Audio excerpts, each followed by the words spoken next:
How do we stay connected with our children and utilize opportunities during discipline to help our children learn? Hi, my name is Devin McElroy, outpatient therapist here with the Florida Center for Early Childhood. And I just wanted to take a moment to encourage you to stay focused on your relationship with your children through these difficult times. To do that, I just wanted to talk about 3 different ways, which would be empowering, connecting, and then correcting when your children are working through difficult times, big emotions, or if they're just struggling with everyday decisions that may be happening and power struggles. So the first one would be encouraging. How do we take time to think about and help encourage our children to set them up for success? Does it look like setting up their expectations for time limits, giving them a 5 or 10 minute warning and counting down until it's time to transition?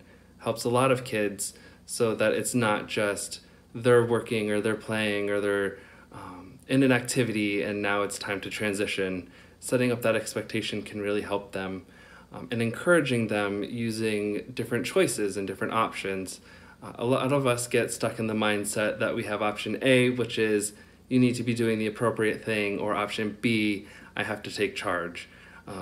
One thing I encourage everybody to maybe start thinking about is giving multiple choices, not too many. So option A, option B, maybe option C is leaving room for negotiation because your child might already have an idea of something else that they could be doing that might be more appropriate in that time before moving on to that option D of having to step in and manage the emotions, manage the situation to make sure that things don't escalate or turn into a safety concern.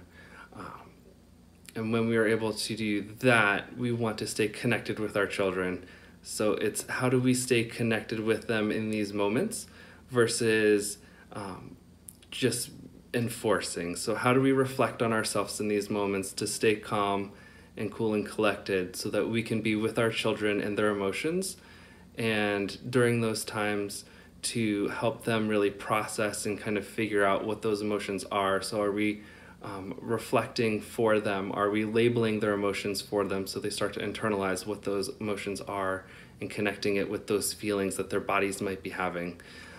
So it would be just staying there, being present, being with them in those moments to stay connected.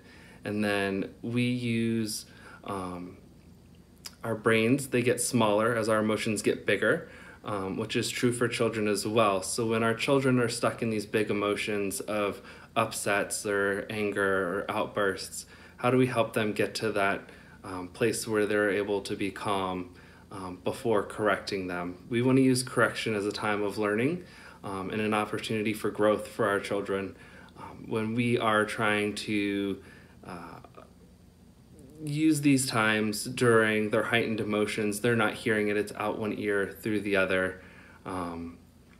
So to make it more impactful, we want to use these times after to maybe be reflective on what happened, because we want them to feel that their emotions are okay. We want them to be able to process and their emotions, they're allowed to feel them, and they're not necessarily inappropriate in those moments, but maybe their actions that they're expressing with their words or with their body are not appropriate in that moment. So how do we use that no-nonsense kindness to help them work through these big times?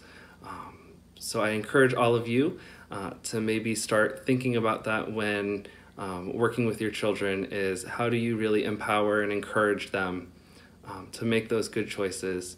How do you stay connected with them throughout those times?